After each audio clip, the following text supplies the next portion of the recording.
오늘은 예수님 탄생에 관해서 저희들이 묵상하도록 하겠습니다. 예수님의 이 땅에 오심에 대해서 우리가 올바르게 이해를 하게 되면은 예수님과 더욱더 친밀한 교제를 가지게 되고 또 우리의 삶에 놀라운 변화가 일어나게 됩니다. 이 시간 저희들이 성도님들에게 한 가지 질문을 하도록 하겠습니다. 어려운 질문입니다. 상당히 어려워요. 그러니까 꼭 맞춰보시기 바랍니다. 하나님은 한 분밖에 없다. 믿습니까? 믿습니까? 하나님은 한 분밖에 없다. Yes, no? Yes입니까? 그러면 통과. 두 번째 질문입니다. 자, 하나님은 한 분밖에 없어요. 그런데 이 땅에 종교는 많습니다. 어떤 종교를 믿더라도 한 분밖에 없는 하나님께로 갈 수 있다. Yes입니까? No입니까? 예? No요? 한 번 더. Yes입니까? No입니까? 왜 No입니까? 하나님은 한 분밖에 없어요. 그런데 이 땅에 많은 종교들이 있잖아요. 어떤 종교를 믿더라도 한 분밖에 없는 하나님께로 갈 수 있다. No죠? 아니죠? 왜 그러냐 하면은 종교가 우리를 구원하지 않습니다. 종교가 우리를 구원하지 않아요. 오직 예수 그리스도 그분만이 우리의 유일한 구원자라는 거죠. 예수님을 통해서만이 하나님께로 나아갈 수 있다 하고 성경 우리에게 말씀하고 있습니다. 요한복음 14장 6절입니다. 읽겠어요? 예수께서 이르시되 내가 곧 길이요 진리요 생명이니 나로 말미암지 않고는 아버지께로 올 자가 없느니라. 아멘. 예수님이 바로 길이 된다는 거예요. 하나님 아버지께로 가는 유일한 길이 된다 말씀하시고, 예수님의 말씀이 바로 진리시고 또 예수님이 생명이라는 거예요. 죽은 나무에는 생명이 없어요. 죽은 나무에는 생명이 없기 때문에 그는 말라있는 나무입니다. 사람도 마찬가지예요. 사람도 우리 안에 생명이 없으면은 그거는 죽어 있는 거예요. 있습니까? 아멘. 그러니까 사람은요 외모를 보고 판단하지만은 하나님은 중심을 보십니다. 아멘. 하나님의 시각으로 사람을 바라볼 때 그 마음에 생명이 없으면은 그 영혼은 죽은 영혼이라는 거죠. 그걸 우리가 이해를 해야 됩니다. 그래서 주님의 시각으로 볼 때 이 땅에 70억 이상 되는 인구가 살고 있지만은 그 속에 예수 그리스도가 없으면은 그 영혼들은 죽은 영혼이라는 거예요. 시체라는 겁니다. 왜? 예수님 안에 생명이 있기 때문에. 그래서 예수님이 내가 곧 생명이다 하고 말씀하고 있어요. 생명 대신에 예수님이 우리 마음에 안 계시면은 그 영혼은 죽은 거라는 거예요. 그래서 주님의 시각으로 볼 때는 생명이 없으면 그것 다 송장, 시체라는 겁니다. 그걸 우리가 이해를 해야 돼요. 그래서 노아 시대 때 하나님께서 물로서 썰어버리는 이유도 하나님은 그것을 살아있는 영혼으로 보지 않는 거죠. 생명이 없으면 그는 죽은 시체로, 쓰레기로 보기 때문에 물로서 그냥 썰어버리는 거죠. 또 지옥을 게헨나라합니다. 게헨나라는 뜻은 쓰레기 소각장이라는 거죠. 그래서 죽은 영혼은 그런 생명이 없으니까 쓰레기예요. 그래서 게헨나 즉 불 속으로 던져 있는 겁니다. 그래서 우리가 살아있는 동안에 반드시 생명 되시는 예수님을 믿어야 된다는 거죠. 예수님을 믿을 때에 그분의 생명이 우리 안에 있게 되고 우리는 구원받은 하나님의 백성이 되는 겁니다. 자, 오늘 우리가 말씀은 누가복음 2장 8절부터 읽었는데 1절부터 보면은 그 당시에 인원조사가 정부로부터 발표가 되었어요. 인구조사를 위해서는 반드시 고향으로 가야 됩니다. 고향으로. 고향에 가서 그게 등록해야 되는 거죠. 그래서 요셉과 마리아가 고향 베들레헴으로 갔는데 잘 데가 없는 거죠. 베들레헴 그 당시에는 조그만 시골입니다. 시골에 여관이라고는 아마 건물이 하나밖에 없었을 거예요. 그런데 예전에 태어났던 사람이 타 지역에 이사를 가 살다가 인구조사를 위해서 고향으로 왔는데 잠잘 곳이 없는 거죠.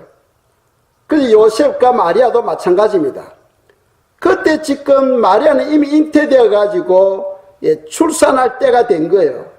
그런데 잠잘 데가 없어서 마구간에서 결국은 자다가 아기를 출산하게 됩니다. 이제 여기에서 우리가 주시는 교훈은 뭐냐면은 요셉이 잠자기 위해서 여관을 두드렸을 거 아닙니까? 그래 이미 만원이 돼가지고 잠잘 곳이 없는 거예요. 잠잘 곳이 없다면은 적어도 여관집 주인은 자기 안방이라도 내줘야 되겠죠. 그런데 내주지 못했어요. 만일 여관집 주인이 요셉의 일행 부부를 만일 집에 모셨다면은 엄청난 복을 받았겠지요. 명예와 재물과 권력에 엄청난 복을 받았을 거예요. 옛말에 이런 말이 있습니다. 복이 저절로 굴러 들어온다. 복이 저절로 굴러 들어온다. 아마 여관집 주인은 그때 요셉의 일행을 자기 집에 모셨더라면은 엄청난 복을 받게 되는 그런 기회였는데 그 기회를 놓치고 말았어요. 놓치고만 그 이유가 뭡니까? 사랑을 실천하지 못했기 때문이죠. 우리가 평소에 사랑을 실천하는 삶, 이것이 엄청나게 중요하다 하는 것을 우리가 알아야 됩니다. 요한계시록을 우리가 공부할 때에 초대교회 7개 교회를 우리가 묵상한 적이 있습니다. 빌라델피아 교회는 책망은 없고 하나님으로부터 칭찬만 있었죠. 그 칭찬한 이유가 뭡니까? 적은 능력을 가지고서도 하나님의 말씀을 지켰다는 거죠. 그 말은 무엇이냐 하면은 하나님의 말씀을 지켰다는 것은 형제 사랑을 실천했다는 겁니다. 형제 사랑을 실천했다. 만일 여관집 주인이 평소에 형제 사랑을 실천하는 삶이 있었더라면은 아마 엄청난 복을 받았을 텐데 그걸 실천하지 못함으로 인해서 그냥 굴러 들어오는 복을 놓치고 말았던 거죠. 성경에 보면은 아브라함도 소개되고 있고 롯도 소개되고 있습니다. 그런 사람들은 부지 중에 지나가는 사람들을 나그네를 대접함으로 말미암아 천사를 섬기는 그런 축복을 갖게 되었죠. 그래서 우리는 평소에 사랑을 실천하는 그런 삶을 살아갈 때에 우연 중에 엄청나게 복을 받는 그러한 은혜가 있을 줄 믿습니다. 성경에 보시면은 또 대부분의 선지자들은 가난하게 살았어요. 그리고 또 어려운 환경 속에서 살았습니다. 그러면서도 하나님의 영광을 위해서 그들이 삶을 바쳤어요. 그 이유가 뭐냐면은 지금 눈에 보이는 이 세상에서의 부귀영화보다는 장차 도래할 하나님의 나라, 영원한 하나님의 나라를 위해서 헌신할 때에 그때에 오는 영광과 명예와 그리고 또 권력, 이것을 기대했던 거죠. 그래서 그들이 이 땅에 사는 동안에는, 그 많은 선지자들이 이 땅에서 사는 동안에는 가난하게, 그리고 또 어려운 환경 속에서 주님의 영광을 위하여 그들의 삶을 보냈습니다. 히브리서 11장 24절 25절 말씀입니다. 읽겠습니다. 믿음으로 모세는 장성하여 바로의 공주의 아들이라 칭함받기를 거절하고 도리어 하나님의 백성과 함께 고난받기를 잠시 제약의 낙을 누리는 것보다 더 좋아하고, 아멘. 자, 모세는요, 가만히 그냥 환경에 밀려서 있기만 있어도 바로 공주의 아들이 되어서 명예와 재물과 권력이 그저 저절로 찾아오는 거죠. 저절로 찾아옵니다. 그런데 모세는 이 땅에서 공주의 아들로서 부귀영화를 누리는 것보다도 장차 도래할 하나님의 그 나라에서의 영광을 위하여 하나님의 백성과 함께 고난을 선택했다는 거예요. 자, 이것이 우리의 삶의 엄청난 교훈입니다. 우리가 살아가는데 우리가 때로는 참 선택해야 될 기회가 많습니다. 내가 이것을 선택해야 될 것인가, 저것을 선택해야 될 것인가 할 때에 대부분의 사람들은 눈에 보이는 현실을 더 중요시 여겨요. 그래서 현재 나에게 재물과 명예와 권력이 있을 경우에는 100에 100명이 그것을 선택해요. 그런데 모세는 그걸 선택하지 않고 장차 도래할 하나님의 나라에서의 그 영광을 위해서 하나님의 기쁨이 되는 것을 선택했다는 거예요.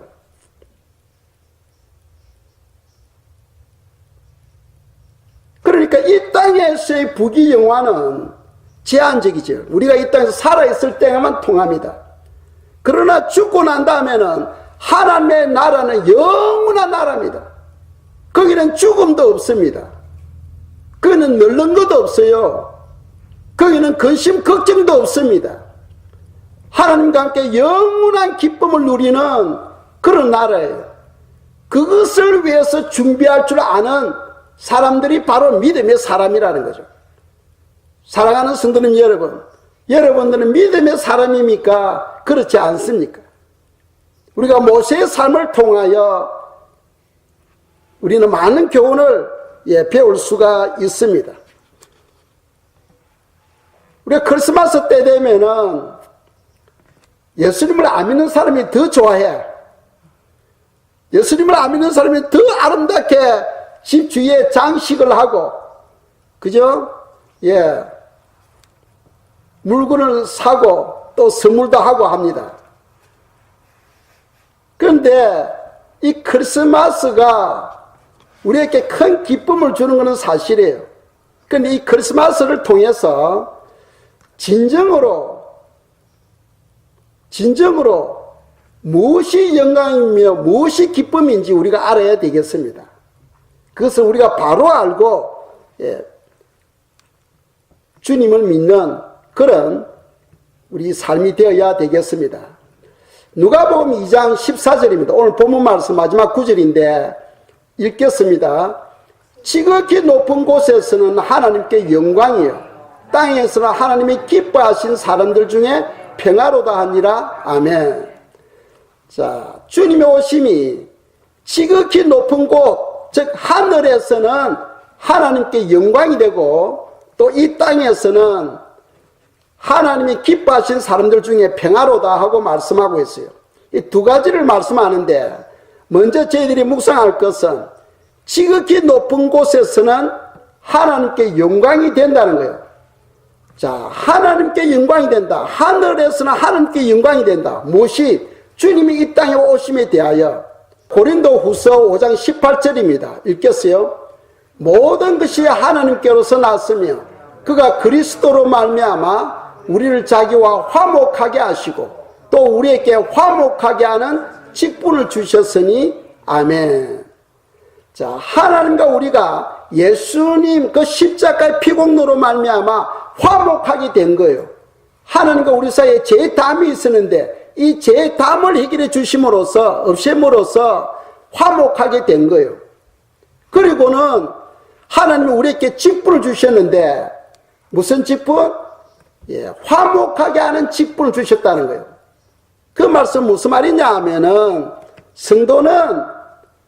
성도는 모든 다른 성도들을 위해서, 다른 사람들을 위해서 용서하며 살아야 된다는 거예요. 용서하며. 하나님께서 우리에게 직분을 주시는데 무슨 직분? 용서하는 직분. 용서함으로써 화목하게 될 수 있어요. 오늘 많은 사람들은 한 번 원수는 영원한 원수로 생각하며 살아가고 있습니다. 하나님은 그걸 기뻐하지 아니하시오. 우리가 서로 용서하며 살아가야 되겠습니다. 자, 두 번째로는 하나님께서 우리에게 하나님의 자녀가 되는 권세를 주셨어요. 우리의 모든 죄를 짐승에게 전가시키고 짐승을 태워 죽입니다. 그리고 우리를 전가시키는 그 순간에 그 짐승의 흠 없는 그 깨끗함이 우리에게 오는 거예요. 그와 같이 짐승을 통해서 드리는 그 제사는 온전한 제사가 될 수 없기 때문에 매년 해마다 똑같은 제사를 드렸던 거죠. 그런데 이제는 하나님이 사람으로 오셔가지고 우리 죄를 짊어지시고 십자가를 통하여 죽어주신 거예요. 그래서 우리 죄를 믿음으로 우리 죄를 예수님께 전가시킨 거예요. 구약에서는 우리의 죄를 짐승에게 전가시켰는데 신약에서는 우리 죄를 예수님에게 전가시킨 거예요. 이해가십니까? 그래서 예수님은 그 죄 때문에 십자가에서 고통을 받으시고 죽어주신 거죠. 그런데 우리 죄를 주님께 전가시킴으로써 주님이 가지고 있는 그 의와 그 모든 특권이 우리에게로 온 거예요. 익스체인지 된 거예요. 하나님을 아버지라 불렀잖아요. 그래서 우리도 하나님을 아버지라 부르게 된 그런 놀라운 특권을 가지게 된 거예요. 이해가십니까? 그래서 요한복음 1장 12절입니다. 함께 읽겠어요. 영접하는 자, 곧 그 이름을 믿는 자들에게는 하나님의 자녀가 되는 권세를 주셨으니. 아멘. 그래서 우리가 하나님의 자녀가 됨으로써 그것이 하나님께 영광이 된다는 거예요. 첫째로는 화목함으로써 함께 영광이 되고, 두 번째로는 하나님의 자녀가 되었다는 거예요. 예수님의 그 십자가 피공로 때문에. 그럼으로써 우리가 하나님께 영광이 되었다 하는 겁니다. 레위기 1장 8절에서 9절 말씀인데 함께 읽겠습니다.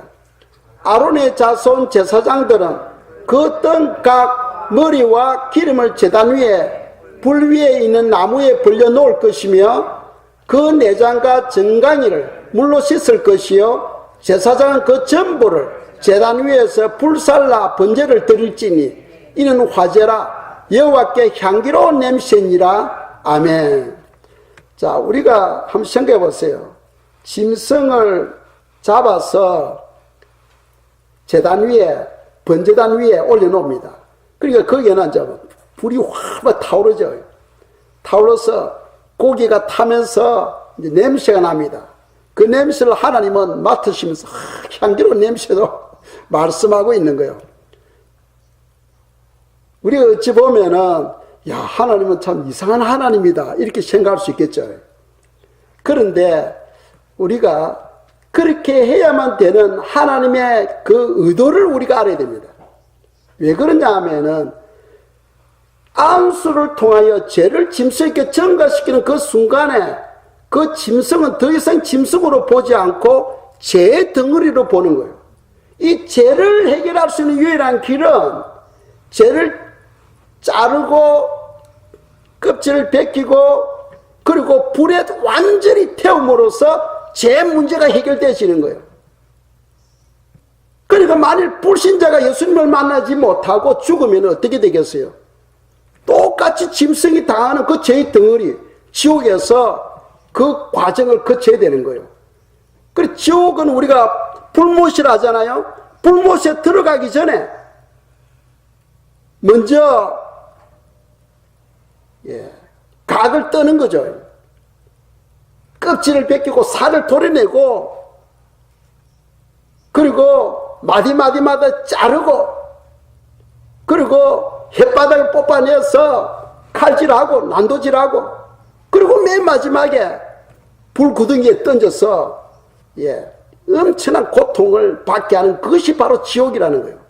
그런데 우리가 지옥에 들어가야 될 그런 영혼들인데, 예수님의 그 피공로 때문에 예수님이 그것을 다 감당해 주신 거예요. 그리고 예수님의 그 의와 그분의 모든 권세가 우리에게 온 거예요. 그러니까 예수님의 오심은 우리에게 엄청난 기쁨이요 영광이 되는 거예요. 그래서 우리가 크리스마스 때 되면은 주님의 오심을 기념하면서 우리가 감사해야 되고 기뻐해야 되는 거예요. 이해가시죠? 요한복음에 보시면은 예수님은 심판의 권세를 가지고 계시고 말씀에 하나님이시면서도 불구하고 스스로 말하지 않고 하나님 아버지께서 하시는 말씀만 듣고 순종함으로써 하나님과 예수님이 하나가 된 거예요. 하나가. 또 우리도 마찬가지예요. 우리도 주님의 말씀을 듣고 우리가 순종할 때에 하나님과 우리가 하나가 되는 거예요. 그 예수님이 오시면 피조물인 우리, 소망도 없는 우리가 하나님과 화목하게 되었고, 또 하나님의 자녀가 되었고, 또 하나님과 하나가 되는 엄청난 기쁨을 누리게 되는 거예요. 자, 하나가 된다는 것은 무슨 말입니까?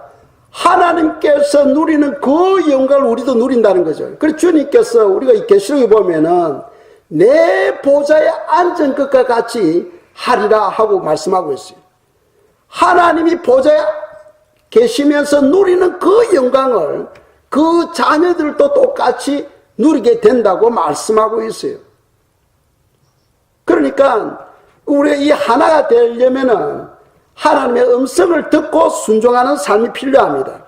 이 요한복음 17장 22절입니다. 읽겠어요. 내게 주신 영광을 내가 그들에게 주었사오니 이는 우리가 하나가 된 것 같이 그들도 하나가 되게 하려 함이니이다. 아멘. 주님이 오시면 하나님 아버지와 예수님과 우리가 하나가 되기 위해서라는 거죠. 이거는 우리의 피조물의 입장에서 볼 때는 엄청난 영광 중에 영광입니다. 그래서 성경은 큰 기쁨의 좋은 소식이다 하고 표현하고 있죠. 큰 기쁨의, 그 10절에 보면 그렇게 말씀하고 있지 않습니까? 예수님이 오시면 성경에 보시면 천사가 이르되 무서워하지 말라. 보라 내가 온 백성에게 미칠 큰 기쁨의 좋은 소식을 너에게 전하노라 하고 말씀하고 있어요. 그 주님이 오심으로 말미암아 주님을 우리 삶에 모셔드림으로써 하나님과 화목하게 되고 또 하나님의 자녀가 되고 또 하나님과 하나가 되는 그런 엄청난 복을 갖게 된 거예요. 그럼 우리가 하나가 되기 위해서는 주님의 음성을 들어야 돼요. 그래서 우리가 주님의 음성을 듣는 그 방법은 훈련을 통해서 이루어집니다. 훈련을 통해서. 자, 보세요. 여기에 라디오가 있다고 가정합시다. 라디오를 틀어놨어요. 그래, 어나운서가 지금 뉴스를 하고 있습니다. 그런데 지금 내가 다른 일에 바빠요. 다른 일에 몰두하고 있으면은 아무리 어나운서가 이야기해도 그 소리가 내게 들어오지를 않아. 그렇죠. 그 다른 일 때문에 거기에 집중하다 보면은 이 라디오가 말하는 소리가 들어오지를 않습니다. 그것처럼 하나님은 자기 자녀들에게 말씀하시는 하나님이에요. 말씀하시는데 우리가 그 하나님께 집중하지 아니하니까 그 말씀이 내게 들어오지를 않는 거예요. 하나님은 우리 마음의 생각을 통해서 주실 때도 있어요. 또 기청을 울리면서 말씀하실 때도 있어요. 또 때로는 환상을 통하여 말씀하실 때도 있고 때로는 꿈을 통하여 말씀하실 때도 있죠. 그래서 우리가 하나님의 음성을 듣기를 사모할 경우에는 하나님의 뜻을, 하나님의 음성을 듣게 됩니다. 때로는 생각을 통해서도 듣게 돼요. 그래서 우리가 어떻게 집중하느냐에 따라서 결정되어진다는 거죠. 요한복음 16장 13절입니다. 읽겠어요. 그러나 진리의 성령이 오시면 그가 너희를 모든 진리 가운데로 인도하시리니 그가 스스로 말하지 않고 오직 들은 것을 말하며 장래일을 너희에게 알리시리라. 아멘. 예수님이 부활하시고 성천하시고 그리고 제일 먼저 하신 일이 뭡니까? 성령을 보내주신 일이죠. 그 진리의 성령이 오시면은 성령님은 우리에게 말씀하시는 하나님이십니다. 말씀하시는 하나님이시죠. 하나님의 말씀을 깨닫게 해주시고 또 우리가 살아가는데 일들을 깨닫게 해주셔요. 말씀하시는 하나님이십니다. 그런데 문제는 뭐냐면 우리가 하나님께 귀를 기울이고 그 음성을 들으려고 할 때에 그 음성이 들려진다는 거예요. 그 음성을 듣고 내가 순종할 때에 하나님과 우리가 하나가 된다는 거예요. 하나가 된다. 주님은 말씀의 모든 권세를 가지고 계시고 심판의 권세를 가지고 계셨지만은 스스로 하지 아니하시고 그분이 생각대로 하지 아니하시고 반드시 하나님 아버지의 음성을 듣고 순종함으로써 하나님 아버지와 예수님이 하나가 되었다 하고 요한복음에서 우리에게 말씀하고 있는 거죠. 그 우리도 하나가 되려면은 성령님의 음성을 듣고 순종할 줄 아는 그런 지혜가 있어야 되겠습니다. 자, 두 번째로 우리가 묵상할 것은 누가복음 2장 14절입니다. 다시 한 번 더 읽겠어요. 지극히 높은 곳에서는 하나님께 영광이요 땅에서는 하나님이 기뻐하신 사람들 중에 평화로다 아니라. 아멘. 자, 두 번째로 땅에서는 하나님이 기뻐하신 사람들 중에 평화로다. 즉 주님이 오신 것은 자기 백성에게 무엇을 주기 위해서? 평화를 주기 위해서 오셨다는 거예요. 그래서 우리가 예수님을 믿으면은 마음에 평강이 있어야 돼. 마음에 평강이 있어야 돼. 그런데 성경 잘 보세요. 예수님 믿는다고 평강이 다 오는 건 아니에요. 성경을 보시면은 하나님이 기뻐하시는 사람들 중에 했어요. 하나님이 기뻐하시는 사람들. 그리고 우리가 많은 사람들이 예수님을 믿는데 그 믿는 사람들 중에 하나님을 기뻐하는 사람들에게는 하나님의 평강이 임한다는 거죠. 우리가 예수님을 믿는데 내 마음에 평강이 없고 늘 불안하고 근심, 걱정, 염려 가운데 있다면은 하나님의 기쁨이 되지 못하고 있다 하고 생각하시면 됩니다. 그렇다면 우리가 어떻게 하면 하나님의 기쁨이 되겠는가? 그 두 가지예요. 첫째로는 하나님을 경외함으로써 하나님의 기쁨이 될 수가 있습니다. 시편 147편 11절입니다. 읽겠어요? 여호와는 자기를 경외하는 자들과 그 인자하심을 바라는 자들을 기뻐하시는 도다. 아멘. 하나님은 누구를 기뻐하신다는 거예요? 하나님을 경외하는 자. 하나님을 경외하는 자를 하나님은 기뻐하신다는 거예요. 경외라는 뜻은 하나님을 사랑하고 하나님을 두려워하는 자예요. 그래서 하나님을 경외하는 자에게는 하나님께서 그 영혼을 만지기 시작해요. 만지기 시작합니다. 그래서 그 주님의 생명으로 말미암아 우리 속 사람이 변화되기 시작해요. 그 변화로 말미암아 우리 속에 평강이 임하고 또 빛의 열매를 맺게 됩니다. 맺게 돼요. 그래서 성경은 예수님 믿는다고 평화가 오는 것이 아니고 안식이 오는 것이 아니고 하나님의 기쁨이 되어야 된다는 거죠. 그래서 하나님은 누구를 기뻐하느냐? 하나님을 경외하는 자를 기뻐하신다 하고 성경 가르치고 있어요. 우리가 성경에 보면은 고넬료 가정이 있죠. 그 이방인들입니다. 고넬료는 하나님을 경외하는 사람이었어요. 하나님은 그 중심을 보시고 이 땅에 많은 이방인들이 있었어요. 이방인들이라는 것은 유대인이 아니다는 거죠. 유대인들은 하나님이 정해놓은 하나님의 백성으로 섬겨있고 그 위에 다른 민족들은 이방인들입니다.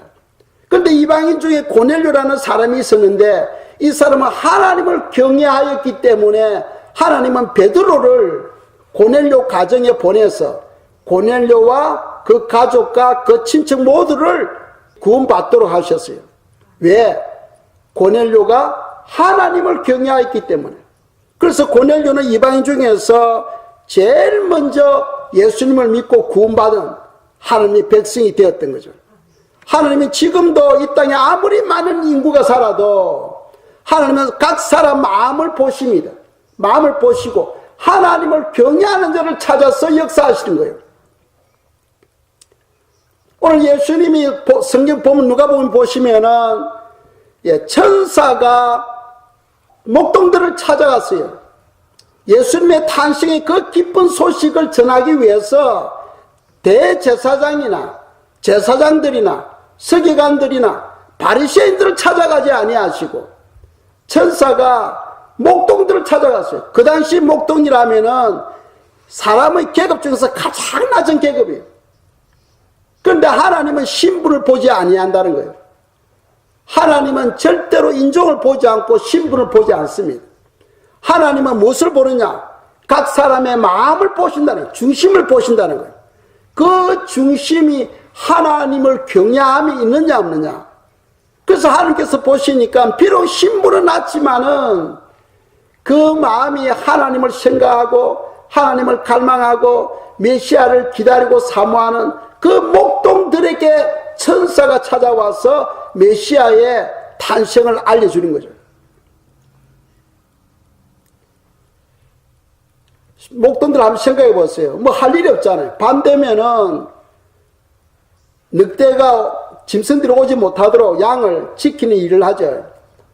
그냥 돌로 적당히 그냥 쌓아가지고 울타리를 만들어 놓습니다. 그러면 밤에 뭐 할 일이 있습니까? 밤 하늘 보면 별들이 많이 보이잖아요. 그들의 마음은 메시아가 오셔야 된다. 메시아가 오시면은 이런 수고를 안 해도 될 텐데 하고 이스라엘 백성들은 그들의 유일한 소망이 있다면 그것은 뭐냐 하면은 메시아를 기다리는 소망이었어요. 메시아가 뭡니까? 그리스도죠. 메시아는 히브리 말로 구원자라는 뜻이에요. 그리스도는 헬라 말로 구원자라는 뜻입니다. 그러니까 유대인들은 장차 오실 그 메시아를 기다리고 있었던 거죠. 오늘 성경에 보면은 천사가 목동들에게 메시아를 소개하고 있죠. 그 성경에 보시면 11절에 보시면은 오늘 다윗의 동네에 너희를 위하여 구주가 나셨으니 곧 그리스도 주시니라. 이 천사가 아기 예수를 바로 그리스도로 정언하고 있죠. 천사가. 이 그리스도라는 것은 헬라어로 구원자라는 뜻이죠. 구원자. 그러니까 이 목동들은 엄청난 기쁨의 소식을 듣게 된 거예요. 엄청난 기쁨의 소식. 그 많은 역사를 통해서 오실 메시아를 기다렸는데 그 메시아가 바로 이 예수님이라는 거죠. 그런데 불행하게도 오늘날까지도 유대인들은 거의 대부분이 예수님을 그리스도로 믿지 않고 있어요. 한 1% 정도입니다. 나머지 99%는 지금도 그들은 메시아를 기다리고 있어요. 근데 그 기다림 때문에 나중에는 예수님을 믿지 아니함으로 말미암아 적 그리스도가 그들이 기다리는 그리스도로 착각하게 되죠. 그래서 적 그리스도와 평화 조약을 맺게 되고 성전이 건축되어지고 그리고 그 제단에서 예배를 드리는 그런 일이 앞으로 있게 됩니다.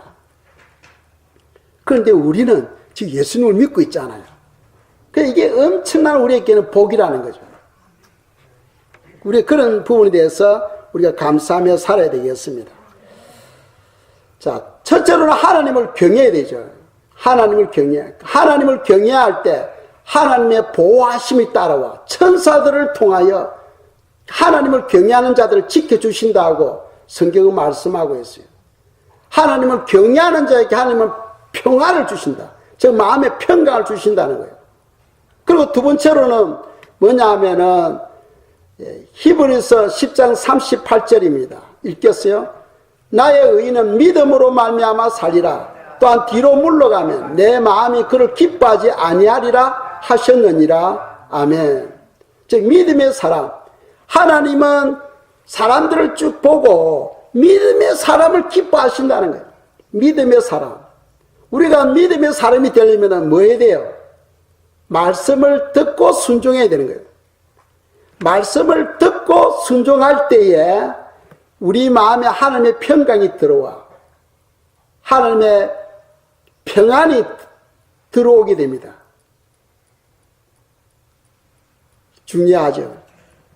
신앙생활을 하는데 마음에 평강이 없고 여전히 미래에 대해서 불안하고 걱정이 올 경우에는 말씀을 듣기는 듣는데 순종하는 삶이 없다는 거예요. 말씀을 듣고 순종함으로써 우리의 믿음이 성장하게 되고 그리고 마음의 평강이 와요. 미래에 대해서 염려, 근심, 걱정이 없어져 버려요. 왜? 그 모든 삶을 하나님께 맡겨버리기 때문에. 하나님께 맡겨버릴 때에 하나님이 우리의 목자가 되어서 그분이 책임지고 우리의 삶을 이끌어 가시게 됩니다. 그러니까 모든 염려를 하나님께 맡겨버리는 거죠. 하나님께 맡겨버립니다. 그런 믿음의 사람만이 할 수 있어요. 그런 사람을 하나님이 기뻐하신다는 거예요. 그래서 주님의 오심은 지극히 높으신 곳에서는 하나님께 영광이 되고 이 땅에서는 하나님이 기뻐하신 사람들 중에 평화가 된다 하고 말씀하고 있는 거예요. 그래서 우리 크리스마스 때가 되면은 성도님들이 기뻐해야 돼. 성도님들이 즐거워야 돼. 그런데 오늘 보면은 성도님들보다도 불신자들이 더 좋아해. 불신자들이 더 기뻐해. 그 뜻도 모르고 그 내용도 모르고 그냥 기뻐하고 즐거워하고 그리고 1년 중에 가장 죄가 많을 때가 언제냐면 크리스마스 기간 동안이에요. 크리스마스 기간 동안에 가장 범죄가 많아요. 가장 사람들이 많이 타락해버려요. 왜? 진정 주님의 오심이 무엇인지 그 이유를 모르기 때문이에요. 우리 성도님들은 이 크리스마스 때가 되면 주님의 오심을 생각하며 감사하며 기뻐하며 소망도 없는 저희들에게 소망을 주셨고 하나님과 화목하게 하셨고 하나님의 자녀가 되었고 하나님과 하나 되는 그런 큰 영광을 주신 거예요. 이 시간에 저희들이 기도하겠습니다. 기도할 때 주여 주님의 오심을 찬양합니다. 이제 주님과 더불어 저희들이 살아갈 때 우리 마음의 삶에 변화가 일어나게 해주시고 아름다운 열매가 맺어질 수 있도록 더욱더 하나님을 알아갈 수 있도록 이 시간 합심해서 기도드리겠습니다. 기도하겠습니다. 사랑의 하나님 감사합니다. 아버지 매년 크리스마스 때가 옵니다.